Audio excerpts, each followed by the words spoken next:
Hello दोस्तों, स्वागत है आपका पेपर हैकर के यूट्यूब चैनल में। और आज हम शुरू करने जा रहे हैं एयरफोर्स वायुसेना का प्रैक्टिस सेट नंबर 10। ठीक है, यहाँ तक हमने 9 प्रैक्टिस सेट कर दिए हैं। और इसमें आपको पता है 2 पेपर होते हैं, फर्स्ट पेपर और एक रागा वाला सेक्शन है। ठीक है, तो जो हमारा फर्स्ट पेपर है इंग्लिश वाला वो हम अभी यहाँ पर डिस्कस करेंगे।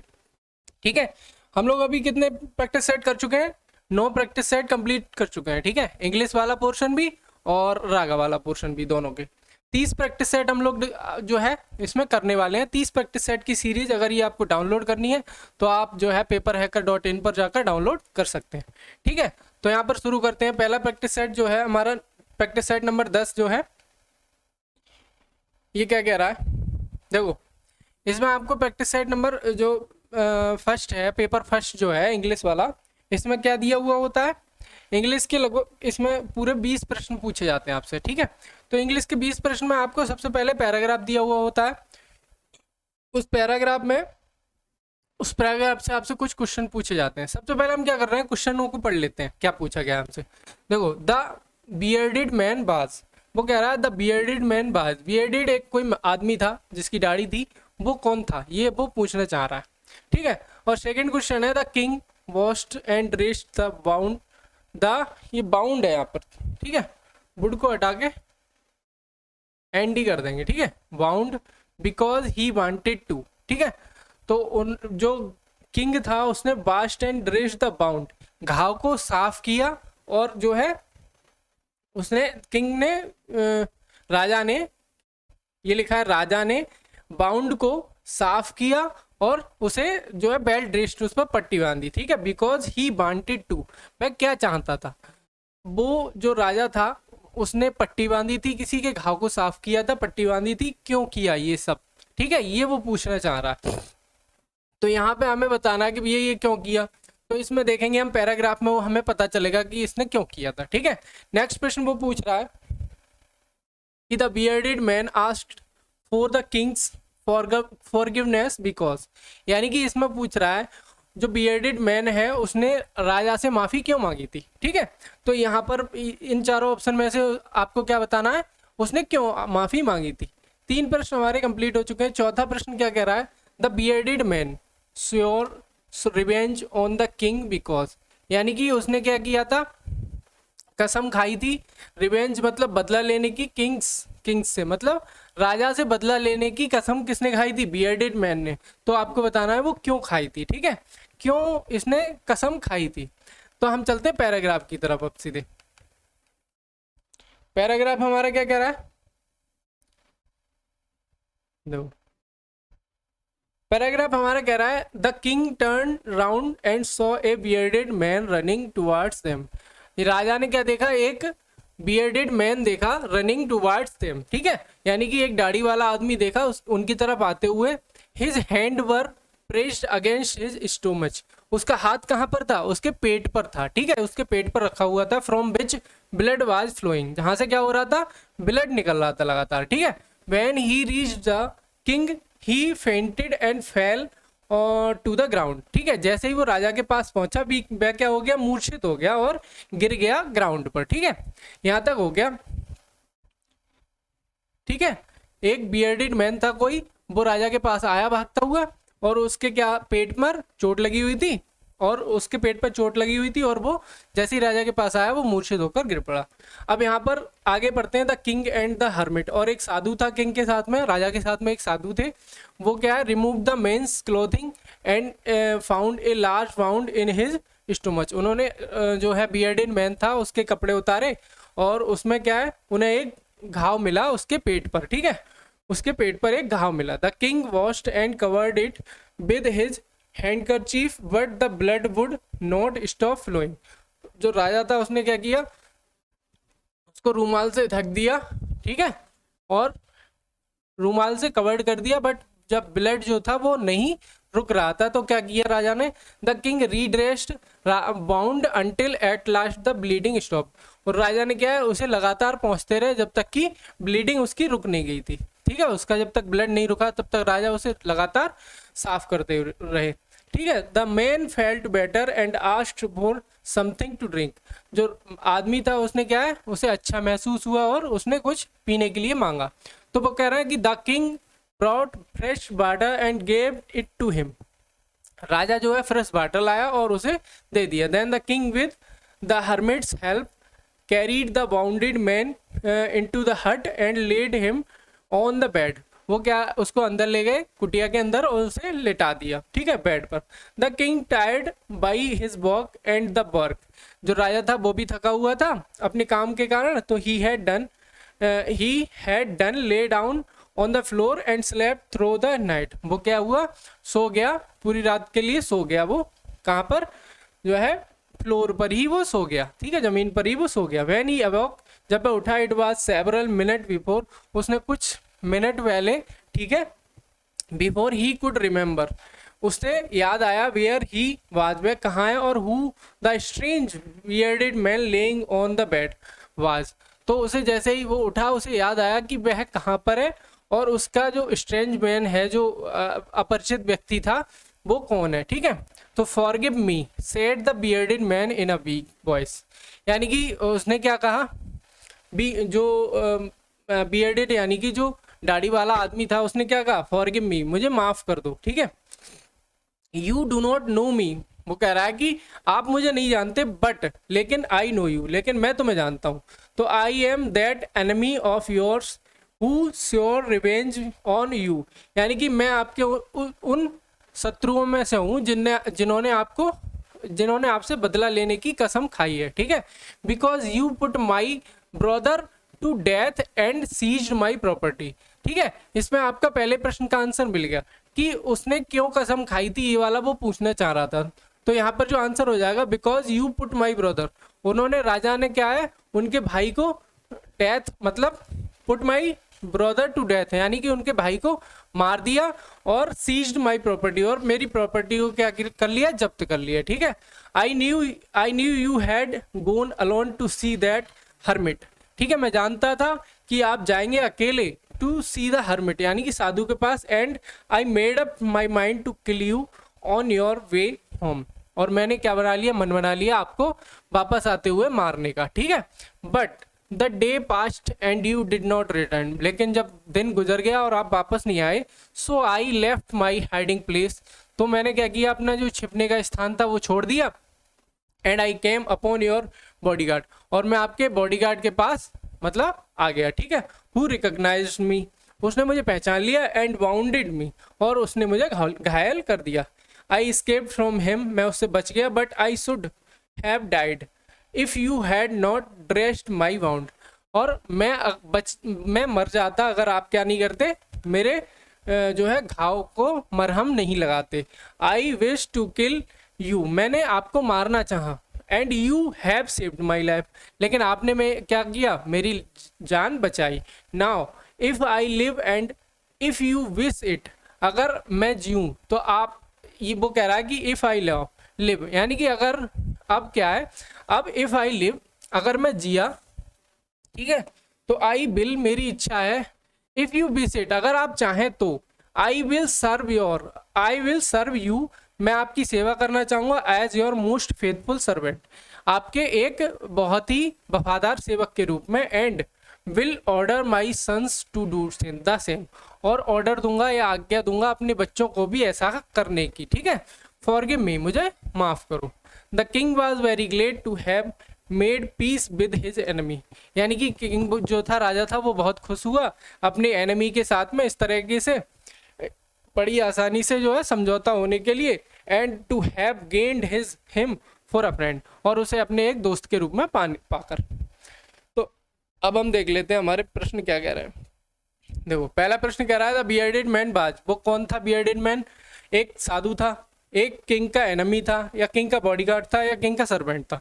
तो आपको पता होगा वो कौन था, एक किंग का एनिमी था, ठीक है, राजा का एनिमी था. नेक्स्ट प्रश्न हो गया.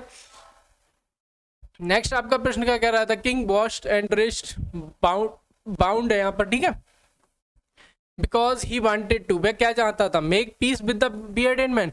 उसे पता ही नहीं था जब वो वांट कर रहा था कि ये मेरा एनिमी है, तो ये तो गलत हो गया. हेल्प द हर्मिट, साधु की सहायता कर रहा था, नहीं, हेल्प ए बाउंडेड मैन, ठीक है, हेल्प ए बाउंडेड मैन, वो किसकी सहायता कर रहा था, एक बाउंडेड मैन की सहायता कर रहा था. नेक्स्ट प्रश्न आपका कौन सा हो जाएगा. नेक्स्ट प्रश्न हमारा कह रहा है the bearded man asked for the Kings forgiveness because, उसने बियर्डेड मैन था, उसने माफी क्यों मांगी? उसने माफी मांगी क्योंकि ही स्लेप्ड ऑन द बेड, कि बेड पर सो गया और राजा धरती पर सो गया इसलिए, या Kings bodyguard bounded him, king के बॉडीगार्ड ने उसे घायल कर दिया इसलिए, या ही बाउंडेड द किंग्स बॉडीगार्ड, या उसने किंग के बॉडीगार्ड को घायल कर दिया इसलिए, या while he wish to kill the king, जब वह मतलब वो मारना चाहता था राजा को, इट वाज द किंग, जो किंग थे उन्होंने who had saved his life, उन्होंने उसकी क्या बचाई, जान बचाई। ठीक है, तो डी ऑप्शन क्या हो जाएगा, बिल्कुल राइट आंसर हो जाएगा। ठीक है, डी ऑप्शन हमारा बिल्कुल राइट आंसर यहाँ पर हो जाएगा। नेक्स्ट प्रश्न आपका क्या कह रहा है, द बियर्डेड मैन सोड revenge on the Kings because, उसने क्यों मारने की कसम खाई थी? ठीक है, तो यहाँ पर आपको बताना है the king put his brother to death and seize his property. A option ही आपका क्या हो जाएगा, बिल्कुल राइट आंसर हो जाएगा। ठीक है, ये ऑप्शन हमारा बिल्कुल राइट आंसर हो जाएगा यहाँ से। अब चलते हैं नेक्स्ट प्रश्न की ओर। इसमें आपको क्या बताना है, स्पॉट द करेक्ट स्पेलिंग, आपको इसमें से करेक्ट स्पेलिंग बतानी है। ठीक है, बताइए करेक्ट स्पेलिंग इसमें बताइए। ठीक है, उसका अर्थ भी बताइए आप। तो इसमें जो करेक्ट स्पेलिंग हो जाएगी आपकी, इसमें जो करेक्ट स्पेलिंग हो जाएगी आपकी, वो हो जाएगी ऑप्शन नंबर ए। ठीक है, डिनोमेंट। इसका अर्थ आपसे पूछेगा कि क्या होता है डिनोमेंट का अर्थ, तो आपको बताना है उपसंहार। क्या होता है, उपसंहार। इसका अर्थ हो जाएगा आपका उपसंहार। ठीक है, उपसंहार या कह सकते हैं, ये उपसंहार क्या होता है, निष्कर्ष एक प्रकार से। ठीक है, निष्कर्ष या नतीजा, निष्कर्ष या हमारा नतीजा इसका सही अर्थ हो जाएगा। ठीक है, निष्कर्ष, नतीजा, उपसंहार, डिनोमेंट का जो है अर्थ हो जाएगा। ठीक है, नेक्स्ट प्रश्न की ओर चलते हैं। नेक्स्ट प्रश्न हमारा क्या कह रहा है, देखो इसमें आपको बताना है indirect form, what is the indirect form of the following sentence. Indirect form आपको इसकी बतानी है। ठीक है, डायरेक्ट दिया हुआ है, my teacher often says to me that if I don't work hard I shall fail. ठीक है, तो इसके लिए क्या हो जाएगा, क्या बनेगा इसका, what is the indirect form, direct form. ठीक है, इसकी तो इसमें इसका कौन सा हो जाएगा सही आंसर, ए ऑप्शन हो जाएगा, बी ऑप्शन हो जाएगा, सी हो जाएगा, या ठीक है इन तीन में से ही बताइए। डी ऑप्शन नीचे दिया हुआ है, उसे छोड़ देते हैं एक मिनट के लिए।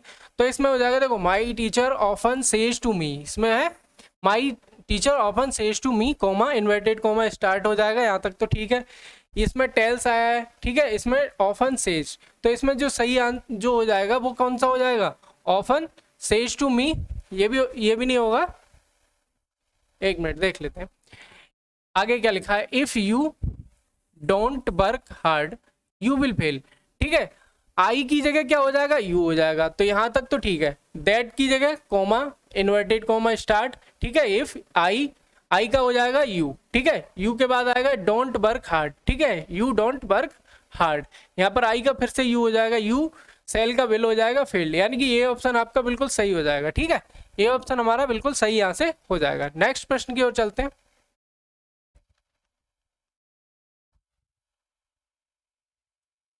ये 14 ऑप्शन था उसका। ठीक है, छोड़ दो।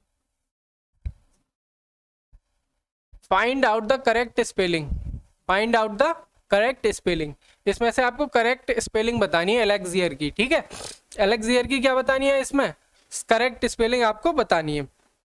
तो करेक्ट स्पेलिंग कौन सी हो जाएगी इसमें एलेक्सियर की, एलेक्सियर की जो करेक्ट स्पेलिंग है वो हो जाएगी ऑप्शन नंबर ए। ठीक है, ऑप्शन नंबर ए इसकी करेक्ट स्पेलिंग हो जाएगी। क्या हो जाएगा इसमें करेक्ट स्पेलिंग, अमृत। ठीक है, इसका अर्थ क्या हो जाएगा, अमृत। एलेक्सियर मीन्स क्या होता है, अमृत, इसे क्या बोलेंगे, एलेक्सियर, ELIXIR। ठीक है, एलेक्सियर मीन्स हो जाएगा आपका अमृत यहाँ पर। नेक्स्ट प्रश्न की ओर चलते हैं।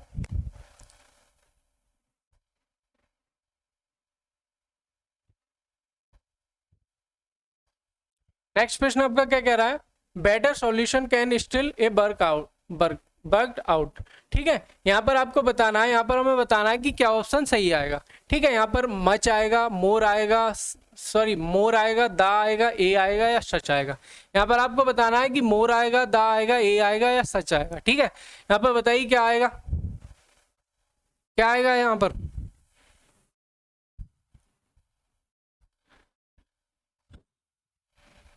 यहाँ पर हो जाएगा आपका सी ऑप्शन सही हो जाएगा, ठीक है। आपका ए, सी ऑप्शन जो है ए, यहाँ पर क्या आएगा, ए आएगा यहाँ पर, ठीक है। A better solution can still be worked out, ठीक है।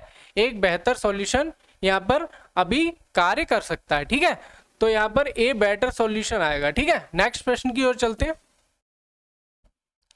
नेक्स्ट आपका प्रश्न कह रहा है कि जो अंडरलाइन वर्ड है ना, सोइंग वाइल्ड ओट्स, ठीक है, इसका आपको क्या बताना है, एक्सप्रेस द मीनिंग, मीनिंग इसकी एक्सप्रेस करनी है, यानी कि इसका अर्थ बताना है, ठीक है। तो इसका मतलब होता है सोइंग वाइल्ड ओट्स का मतलब होता है आपका कि जंगली जई बोना, इसे ओट्स को बोलते हैं जई, ठीक है। जंगली जई, सोइंग मीन्स बोना, तो यहाँ पर हो जाएगा जंगली जई बोना। जैसे हमारी हिंदी में एक कहावत है कि जब बीज बोए बबूर के तो फल कहाँ सो होए, ठीक है। तो ये वही है, sowing wild oats he reaped suffering in his later life. उसने क्या किया अपनी जवानी में, जो है वाइल्ड ओट्स जई बोई और फिर उसने पूरी जिंदगी दुख उठाए, ठीक है। इसका जो अर्थ हो जाएगा, इसका जो अर्थ हो जाएगा वो हो जाएगा ऑप्शन नंबर सी आपका। वो क्या क्या है इसका अर्थ, इररिस्पॉन्सिबल प्लीजर सीकिंग इन यंग एज, यानी कि गैर जिम्मेदार जो सुख को प्राप्त करने की कोशिश करना, किसमें, अपने यंग एज में, ठीक है। इसका अर्थ क्या होता है, इसको क्या कहेंगे, सोइंग वाइल्ड ओट्स, ठीक है। इसका जो अर्थ हो जाएगा वो हो जाएगा सी, इररिस्पॉन्सिबल प्लीजर सीकिंग इन यंग एज, ठीक है। यहां से नेक्स्ट प्रश्न की ओर चलते हैं। I don't know why she has become standoffish recently, यहाँ पर आपको क्या बताना है, स्टैंड ऑफिस का जो सही अर्थ है वो बताना है, ठीक है। तो इसका हो जाएगा एंग्री, हिलेरियस, या ये क्या लिखा है, अनमैनेजेबल या इनडिफरेंट, ठीक है। तो यहाँ पर जो सी ऑप्शन सी हो जाएगा वो सही हो जाएगा, ठीक है। इसका जो अर्थ होता है वो होता है अमित्रवत व्यवहार, अमित्रवत, ठीक है। इसका अर्थ क्या हो जाएगा, अमित्रवत। कैसे हो जाएगा, देखो, आई डोंट नो, मुझे नहीं पता, why she has become standoffish recently, वो एकदम रूखापन, ठीक है, एकदम रूखापन आ जाना, अमित्रवत होना, एकदम रूखापन आ जाना है, जैसे एकदम चिड़चिड़ा हो जाना किसी से बात करते हुए, ठीक है, वही चीज ये बता रहा है। इनडिफरेंट हो जाना, थोड़ा सा इनडिफरेंट हो जाना, ठीक है। तो सी ऑप्शन क्या हो जाएगा, इसका सही आंसर हो जाएगा, स्टैंड ऑफिस का अमित्रवत सही आंसर हो जाएगा, ठीक है। नेक्स्ट प्रश्न की ओर चलते हैं।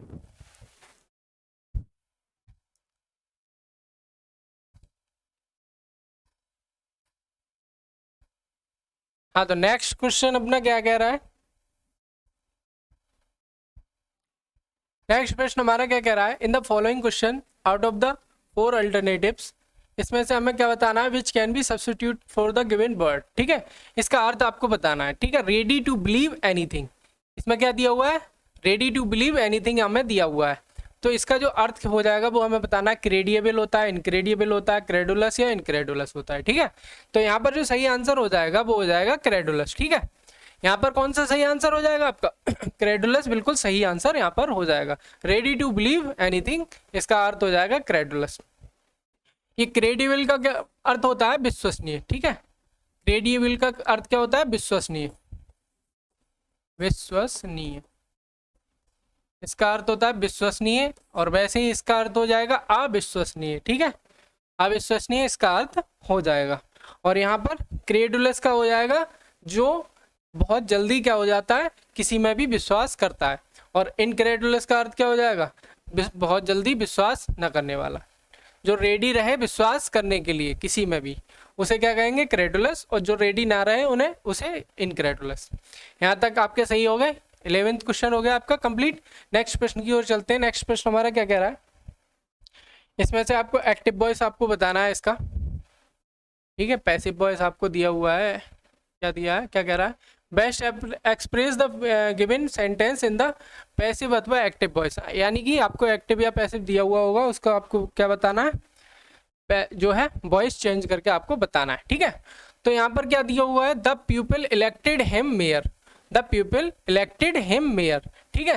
तो इसका क्या बनेगा, इसका पैसिव वॉइस हमारा क्या बनेगा, the people elected him mayor, ठीक है। तो इसको हम कहाँ से बनाएंगे, हिम से बनाएंगे, ठीक है। हिम से अगर हम इसको बनाएंगे तो हिम का क्या हो जाएगा, ही हो जाएगा। तो ही वाज इलेक्टेड, ठीक है, ही वाज इलेक्टेड मेयर किसके द्वारा? बाय द पीपल, यानी कि बी ऑप्शन हमारा बिल्कुल सही आंसर हो जाएगा। He was elected mayor by the people. ठीक है, यहाँ पे बी ऑप्शन हमारा बिल्कुल सही आंसर हो जाएगा। नेक्स्ट प्रश्न की ओर चलते हैं।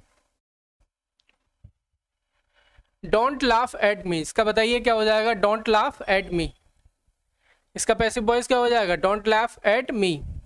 इसका जो पैसिव वॉइस हो जाएगा वो हो जाएगा option number B, let me be not laughed at. इसका पैसिव वॉइस क्या हो जाएगा? इसको लेट से बनाएंगे तो let me be not laughed at. ठीक है, नेक्स्ट प्रश्न की ओर चलते हैं।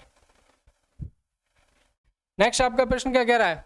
इसमें से आपको 4 सेक्शन दिए हुए हैं एक वर्ड में, ए बी सी डी। ठीक है, नो एरर होगा तो हम डी को चूज करेंगे, नो एरर होगा तो हम किसे चूज करेंगे? डी को चूज करेंगे, और बाकी जो है ए बी सी को हम चूज करेंगे जहां भी हमें गलती दिखेगी। तो यहाँ पर जो सही वर्ड हो जाएगा वो क्या हो जाएगा? गौरी टोल्ड मी। गौरी के अकॉर्डिंग यहाँ पर आप हर करना चाहें तो हर कर लें। ठीक है, इसको हर कर लेते हैं। ठीक है, हर कर लेते हैं। Gauri told me her name after she left. इसको टाइपिंग एरर मान लेंगे, इसे हम वैसी एरर नहीं मानेंगे। ठीक है, क्वेश्चन की एरर नहीं मानेंगे, टाइपिंग एरर इसे मान लेते हैं। तो यहाँ पर Gauri told me her name after she, यहाँ पर आएगा हेड। ठीक है, यहाँ पर क्या आएगा? Head left. यही गलती थी इसमें, इसके सी ऑप्शन में गलती थी। ठीक है, इसमें क्या होता है? गौरी ने अपना नाम बताया मुझे, ठीक है, आफ्टर सी हेड लेफ्ट, उसके चले जाने के बाद। तो इसमें जो क्रिया पहले होती है ना, उसको किस में बनाते हैं? पास्ट परफेक्ट में। जब दो क्रियाएं पास्ट में हो रही हो तो जो पहले हो रही होती है उसको पास्ट परफेक्ट में बनाते हैं। तो गौरी ने मुझे अपना नाम बताया, तो गौरी ने मुझे अपना नाम बताया, कब बताया? उसके जाने के बाद। वो पहले चली गई थी, तो पहले कौन सी क्रिया हुई थी? ये वाली। ठीक है, तो सी हेड लेफ्ट यहाँ पर पहले हो जाएगा, उसके बाद Gauri told me her name after. ठीक है, तो यहाँ पर जो सही आंसर हो जाएगा वो हो जाएगा सी ऑप्शन। ठीक है, सी ऑप्शन हो जाएगा यहाँ पर बिल्कुल सही आंसर आपका हो जाएगा।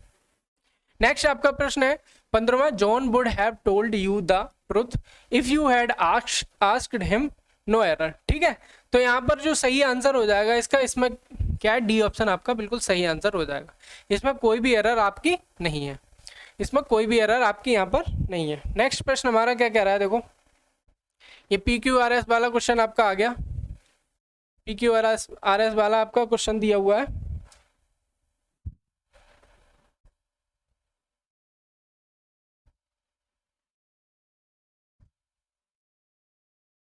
ये देखो, यहाँ पर क्या कह रहा है? वो आपको वन लास्ट वाला और पहला और लास्ट वाला दोनों पैराग्राफ आपको दिए हुए हैं। लास्ट वाला एक वाक्य का आगे का पोर्शन और पीछे का पोर्शन आपको दिया हुआ है। अब हमें क्या करना है? ये 4 ऑप्शन दिए गए हैं, इन चारों के द्वारा एक अर्थपूर्ण वाक्य को बनाना है। हमें क्या बनाना है? अर्थपूर्ण वाक्य बनाना है। देखो, अब हम इसे कैसे बना सकते हैं? वो कह रहा है a bad habit is harmful none as harmful as smoking, यानी कि एक बैड हैबिट क्या होती है? हार्मफुल होती है। ठीक है, लेकिन none as harmful as smoking, कोई भी जो है स्मोकिंग से ज़्यादा हार्मफुल नहीं होती है। अब यहाँ पर इसके बाद क्या आएगा?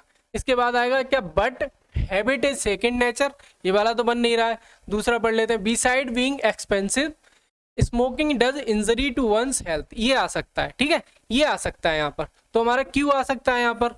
अगला पढ़ लेते हैं।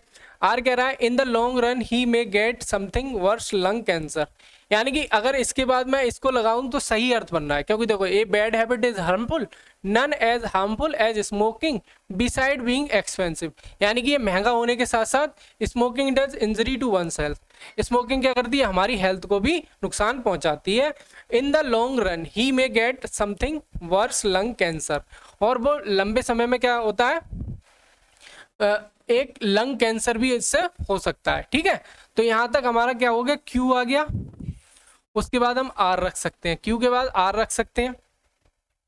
पी को हम पहले नहीं रख सकते। ठीक है, पी से नहीं बन सकता तो ये वाला तो हम काट देंगे। और ऐसे ही अगर एस से मैं शुरू करूं, a smoker get nothing but smoke for his money, ये तो लास्ट वाली लाइन लग रही है लगभग, तो ये भी नहीं रखेंगे हम। ठीक है, अब रह गया हमारा आर और क्यू वाला, आर और क्यू वाला। तो in the long run he may get something worse lung cancer, अगर आर के बाद पी आया है, ठीक है, आर के बाद पी आया है इनके अकॉर्डिंग, तो हमारे अकॉर्डिंग आर के बाद क्यू आ रहा है। ठीक है, सॉरी, क्यू के बाद आर आ रहा है, तो हमारा कौन सा सही हो जाएगा, बी ऑप्शन हमारा सही हो जाएगा। ठीक है, बी ऑप्शन हमारा सही हो जाएगा। इससे ही हमने 2 सही आंसर लगा दिया। अब देखो आगे देखते हैं आगे क्या आएगा। इसके बाद क्या आएगा, वर्ष लंग कैंसर। इसके बाद a smoker get nothing but smoke for his money, इसे छोड़ देते हैं। इससे पहले देखते हैं क्या था, but habit is second nature, smoker remain smoker for जो है लाइफ। इसको भी हम रख सकते हैं और इसको भी हम रख सकते हैं। तो यहाँ पर जो ऑप्शन के अकॉर्डिंग हम पी को प्रेफर करेंगे। ठीक है, पी को हम यहाँ पर प्रेफर करेंगे। तो but habit is second nature, जो हैबिट होती है, जो आदत होती है, वो क्या होती है, दूसरी प्रकृति होती है। Smokers remain smokers for life, smokers जो होते हैं वो हमेशा के लिए क्या हो जाते हैं, स्मोकर्स हो जाते हैं। ए स्मोकर गेट नथिंग, एक स्मोकर को क्या मिलता है, कुछ भी नहीं। बट क्या मिलता है, स्मोक फॉर हिज मनी, लेकिन उसे क्या मिलता है, खाली धुआं मिलता है उसकी पैसे के लिए। ठीक है, then why get that bad habit. ठीक है, बिल्कुल सही आपका जो है क्वेश्चन बन रहा है। तो बी ऑप्शन हमारा बिल्कुल सही आंसर यहाँ से हो जाएगा। नेक्स्ट प्रश्न क्या कह रहा है, ये जो बोल्ड वर्ड दिया हुआ है ये वाला, इसका आपको क्या बताना है, अपोजिट मीनिंग हमें यहाँ पर बताना है। ठीक है, अपोजिट मीनिंग हमें इंटीग्रेशन का बताना है। तो इंटीग्रेशन मीन्स क्या होता है, आपका एकीकरण।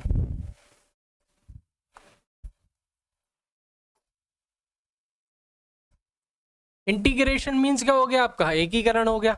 तो जो इसका अपोजिट हो जाएगा वो हो जाएगा फ्रेगमेंटेशन। ठीक है, इसका अपोजिट जो हो जाएगा वो हो जाएगा फ्रेगमेंटेशन। नेक्स्ट प्रश्न की ओर चलते हैं।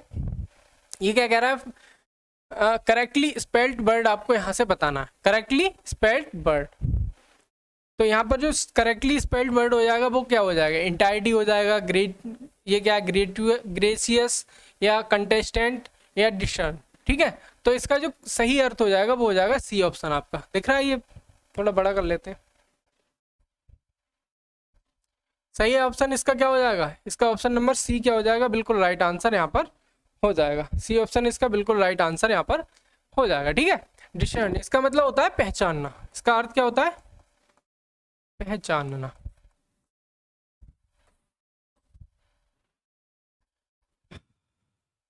और ये जो दूसरा दिया हुआ है, ठीक है, इसका जो ए ऑप्शन दिया हुआ है आपका, इसका जो सही मीनिंग क्या बनेगा, इंटायरिटी का, INTIRETY, इंटायरिटी। इसका मतलब होता है आपका संपूर्णता, संपूर्णता।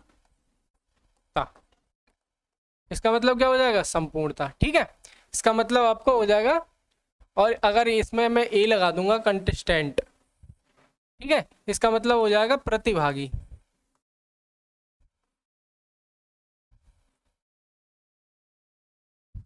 इसका मतलब क्या हो जाएगा, प्रतिभागी। ठीक है, यहाँ पर ये बिल्कुल सही हो जाएगा, प्रतिभागी या प्रतियोगी से कह सकते हैं। नेक्स्ट प्रश्न की ओर चलते हैं। नेक्स्ट प्रश्न क्या कह रहा है आपका, इर्रेवरेंस का क्या बताना है आपको, इर्रेवरेंस का क्या बताना है आपको, इर्रेवरेंस का सिमिलर वर्ड बताना है आपको, सिनोनियम इसका बताना है। तो इर्रेवरेंस का सिनोनियम बताइए क्या हो जाएगा। इर्रेवरेंस मीन्स क्या होता है, सबसे पहले तो ये आपको पता होना चाहिए, इर्रेवरेंस मीन्स होता है आपका अपमान। और अपमान का इसमें कौन सा हो जाएगा सही वर्ड, अपमान के लिए यहाँ पर यूज होगा ए ऑप्शन। ठीक है, डिसरिस्पेक्ट, डिसरिस्पेक्ट मीन्स अपमान, यहाँ पर बिल्कुल सही आंसर आपका हो जाएगा। नेक्स्ट प्रश्न क्या कह रहा है आपका, लास्ट प्रश्न है, fill in the blank with suitable options, he was from all charges levied against him। ठीक है, यहाँ पर क्या बताया गया, ही वाज, इसके बाद आपको ये बताना है इसमें से कौन सा ऑप्शन इन चारों में से आएगा, एक्सोनरेट, जज, और ये क्या लिखा है, इनिग्मेटिक, और ये एप्रीहेंडेड। ठीक है, एप्रीहेंडेड। तो यहाँ पर जो सही आंसर हो जाएगा वो हो जाएगा आपका ए ऑप्शन, बिल्कुल सही ऑप्शन यहाँ पर हो जाएगा। ए ऑप्शन आपका क्या हो जाएगा, बिल्कुल सही आंसर यहाँ से हो जाएगा, एक्सोनरेटेड यहाँ पर सही आंसर हो जाएगा। इसका मतलब क्या होता है, अगर वो पूछे तो इसका मतलब हो जाएगा बरी, इसका मतलब पूछेगा तो क्या हो जाएगा, बरी। तो he was exonerated from all charges levelled against him, यानी कि वह बरी हो गया, वह बरी हो गया फ्रॉम ऑल द चार्जेस, सभी जो आरोपों से, लीव्ड अगेंस्ट हिम, जो उस पर लगाए गए थे। ठीक है, जो उस पर आरोपित किए गए थे, वह उन सभी चार्जेस से जो है बरी हो गया। ठीक है, उसे बरी कर दिया गया है, किससे, उस पर लगाए गए सभी चार्जेस से। तो इसका क्या हो जाएगा, एक्सोनरेटेड बिल्कुल सही आंसर हो जाएगा। जो बरी कर देना कहते हैं वही इसका सही आंसर हो जाएगा। तो यहाँ पर आपके 20 क्वेश्चन बिल्कुल जो है कंप्लीट हो चुके हैं। ठीक है, 20 क्वेश्चन आपके बिल्कुल कंप्लीट हो चुके हैं। और ये था आपका 10th वाला प्रैक्टिस सेट जो था उसका प्रथम पेपर था। ठीक है, तो नेक्स्ट अब 11th प्रैक्टिस सेट में आपसे मिलते हैं, तब तक के लिए धन्यवाद।